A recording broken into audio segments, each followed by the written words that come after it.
गीता पढ़ने से मनुष्य को निर्णय लेने की क्षमता उत्पन्न होती है, क्योंकि एक ऐसी परिस्थिति में जब अर्जुन जैसा महारथी निर्णय नहीं ले पा रहा था, तब भगवान श्री कृष्ण ने उसकी मदद की थी।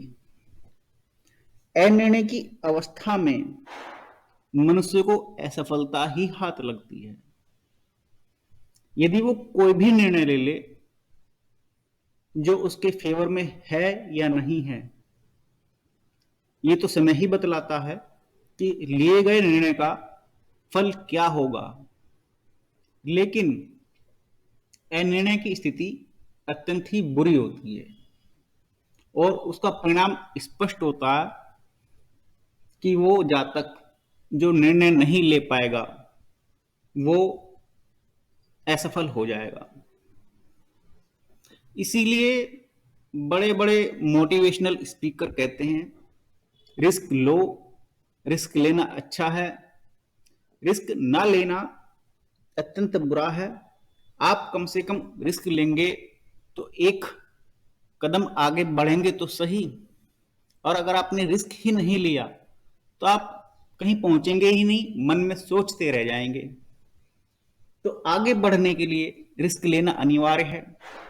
रिस्क लेने के लिए एक निर्णय, एक डिसीजन लेना अनिवार्य है, और वो निर्णय कुछ भी हो सकता है और वो आपको सफलता की ओर आगे लेकर के ही जाएगा।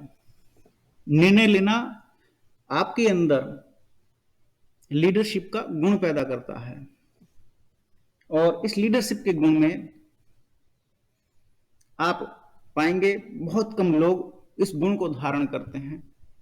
ज्यादातर लोग दूसरों की सलाह पर ही निर्भर रहते हैं, और वर्तमान में तो सलाहकारों का बिजनेस भी चल रहा है, कंसल्टेंसी का। कंसल्टेंट हैं लोग, और कुछ काम नहीं, सलाह देने का ही काम है। और सलाह की इतनी वैल्यू बढ़ गई है, लोग कहते हैं किसी को फ्री सलाह मत दो, फ्री सलाह की कोई वैल्यू नहीं होती। ये भी सत्य है, फ्री सलाह की कोई वैल्यू नहीं होती। और ये भी कहते हैं हिंदुस्तान में राय चौधरी बहुत हैं, अर्थात राय देने वाले बहुत हैं, बहुत मिल जाएंगे। और आप जब निष्कर्ष करेंगे तो एक ही बात पाएंगे कि जो जातक निर्णय नहीं ले पा रहा, उसके सामने कितने सारे लोग निर्णय देने के लिए खड़े हैं।